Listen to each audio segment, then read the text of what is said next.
Some people say that mass immigration into the United States can help reduce world poverty.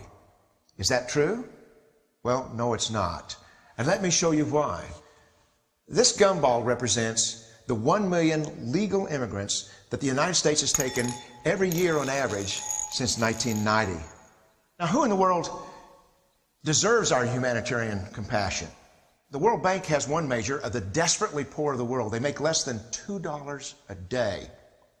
And how many people make less than $2 a day in the world? Well, let's start with Africa.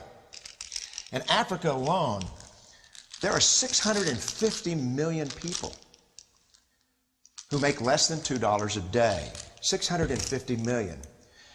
And in India, another 890 million people, desperately poor. China adds another 480 million people, making less than $2 a day.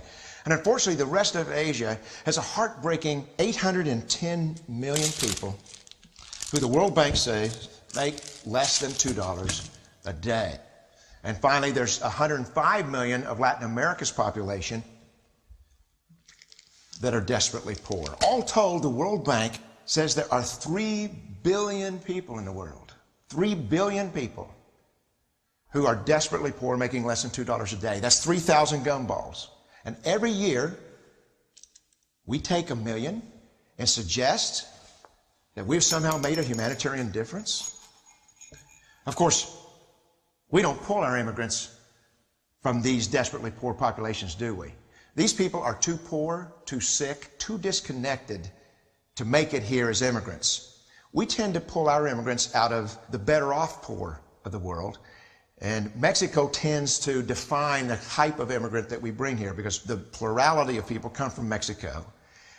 And Mexico is poor. How many people in the world live in countries that have average incomes lower than that of Mexico? And the World Bank tells us that that number is these 3 billion plus another 2.6 billion people. 5.6 billion people in the world who live in countries with average incomes below that of Mexico.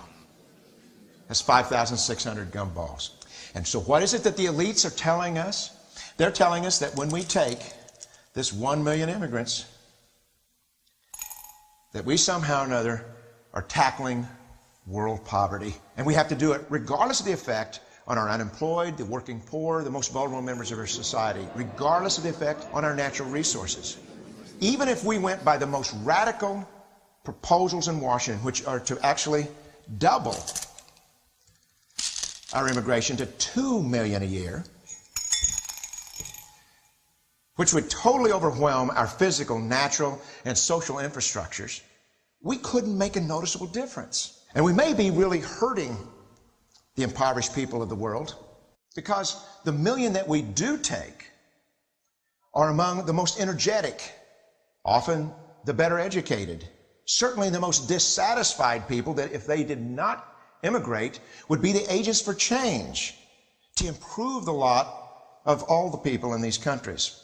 The true heroes in the global humanitarian field are the people in these countries who have the wherewithal to immigrate to another country, but instead stay in their countries, to apply their skills to help their fellow countrymen. Unfortunately, our immigration system tends to entice these very type of people to abandon their countrymen. The impossibility of making even a dent is actually worse than it looks here. Because last year, when we took 1 million immigrants, these countries added, births over deaths, 80 million more people into the impoverished population. And this year, Congress is bringing in 1 million legal immigrants. And this year, according to the United Nations, these countries are expected to add another 80 million people. And next year, you can be quite sure that Congress, unless stopped by the American voters, will bring in another 1 million immigrants. And these countries, unfortunately, will be adding another 80 million people. into these impoverished nations. We could take 5 million a year, but we'd never get ahead of what's happening in these countries. Not in this century. Don't you see? Immigration can never be an effective or significant way to deal with the suffering people of the world. They have to be helped where they live. 99.9% of them will never be able to immigrate to a rich country. There's no hope for that. They have to bloom where they're planted. The only place that 99.9% of these people can be helped is where they live. Let's help them there.